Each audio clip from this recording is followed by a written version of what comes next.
Welcome to Vignesh traders. நம்ம Tata carbon cleaning பண்ணோம். பண்ண முன்னாடி எப்படி இருந்துச்சு, பண்ணக்கப்புறம் எப்படி இருந்துச்சு சாதா கேட்பாங்க ரிவ்யூ.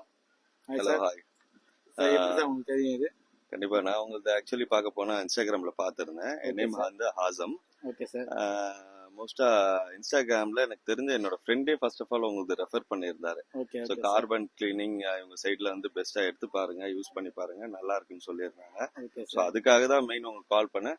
வித்தின் ஹாஃப் அன் ஹவர்ல நீங்க வந்துட்டீங்க. ஸோ அப்பாயின்மெண்ட் எஸ்டர்டே நைட்டு கேட்டிருந்தேன் சார், மார்னிங் ஏர்லி மார்னிங்கே நாங்கள் வந்துருவோம்னு சொல்லியிருந்தீங்க. ஸோ சொன்ன மாதிரியே ஒரு 9 o'clock நான் அப்பாயின்மெண்ட் போட்டிருந்தேன். பட் நீங்க பிஃபோர் 8:30 வந்துட்டீங்க. பட் பெஸ்டா இருக்கு உங்களுக்கு பார்க்க போனா. ஸோ முன்னாடி ஓட்டுனதுக்கும் பிஃபோருக்கும் இப்போ ஆஃப்டருக்கும் பார்க்க போனா அந்த நாய்ஸ் அண்ட் ஸ்மூத்னஸ் பெட்டர் தானா இருக்கு. ஸோ கார்பன் கிளீனிங் பண்ண போனதுக்காக. அண்ட் தென் கொஞ்சம் ஸ்மோக்கும் அரெஸ்ட் ஆயிருக்கு. ஸோ மோஸ்ட்லி 20 kilometers நீங்க ஓட்டி பாருங்கன்னு சொல்லியிருக்கீங்க இல்லையா?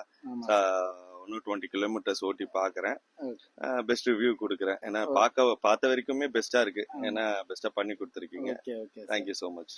Okay sir. பாத்தீங்களா கஸ்டமர் ரிவ்யூ எப்படி கொடுத்தாங்கன்னு? 100% மட்டும் உங்களுக்கு மட்டும் ரிவ்யூ கொடுவோம். ஒரு வாட்டி கார்பன் கிளீனிங் பண்ணிக்கிட்டீங்கன்னா டோர்ஷிப் எது வந்தாலும் நான் பண்ணுவோம். 100% உங்களுக்கு ஆன் த ஸ்பாட்லேயே உங்களுக்கு ரிசல்ட்னு நாங்கள்